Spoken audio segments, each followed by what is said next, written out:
So Pokemon is a game that teaches children how to enter into the world of witchcraft, how to cast spells, how to use psychic phenomena, how to put to work supernatural powers against their enemies, how to fantasy role play. Pokemon world is a world of the demonic, of the satanic. But while you might not take it quite seriously, I assure you that demons take it quite seriously.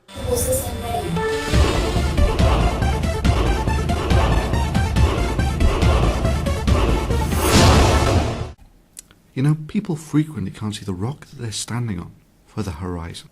You know, it's the obvious that many people miss is that we're part of a social species. And you have no more choice about it than you do over which gases you breathe. It's biologically hardwired. This is why being with people feels good. And being with people you like feels really good. You know, being with your friends. And having important friends feels even better. Conversely, being separated from people feels bad, which is why solitary confinement is such a devastating punishment. It is therefore unsurprising that one of the most common emotional fantasies runs along these lines, that there's this really big, really powerful guy. It's a fantasy, why not get a whole hog? There's the most powerful guy ever, a god no less, and he likes me, he thinks I'm special.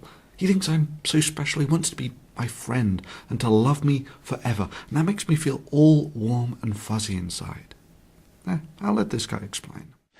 And that thought just staggered me, to think that the God of the universe could love me. Bill Craig, that worm down there on that speck of dust called planet Earth. I just couldn't take it in. Yep, that's right. In the absence of real powerful friends, the fantasy of one that has no evidence that it actually exists, can still feel really good. And sure, you can get real highs out of such fantasies. I felt this tremendous infusion of joy, like a balloon being blown up until it was ready to burst. Now I should stress that emotional fantasies are pretty much as varied as sexual ones, and the emotional payout is real. It really does make you feel warm and fuzzy inside. But please, be honest with yourself. What you are doing is emotional masturbation. And in this picture, the preachers and the holy books are just the masturbatory aids. You know, the things to give the fantasy some depth and colour, to enhance their harmony. That's the fire of God. That's the fire of God. They're not actually the source of the warm fuzzy feeling. That's your biological need to be with people.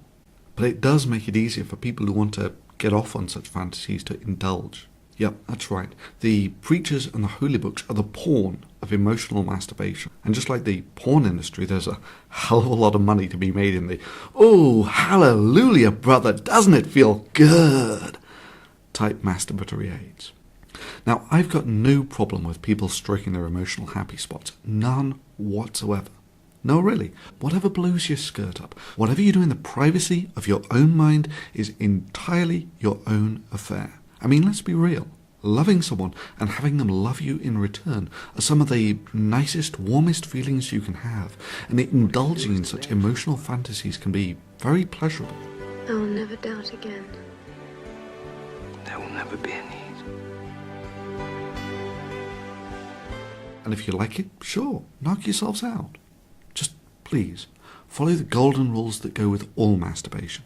Don't do it all the time. Don't do it in groups. Don't do it in public.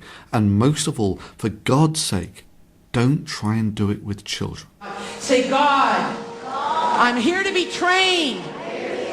I'm here for an education. I'm willing, God. I'll do what you want me to do. I'll say what you want me to say. In Jesus' name. You start trying to do it in public or in groups, or trying to get kids involved in this sort of thing.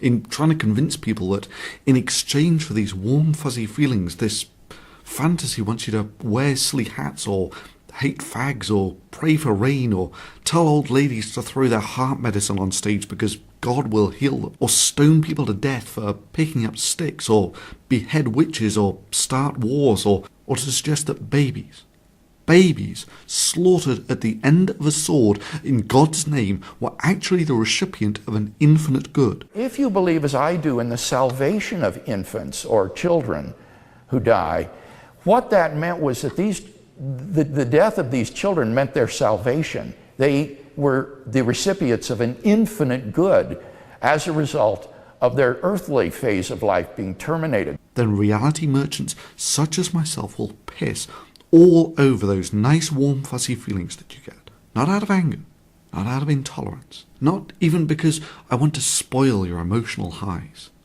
but for the sake of a better tomorrow for mankind.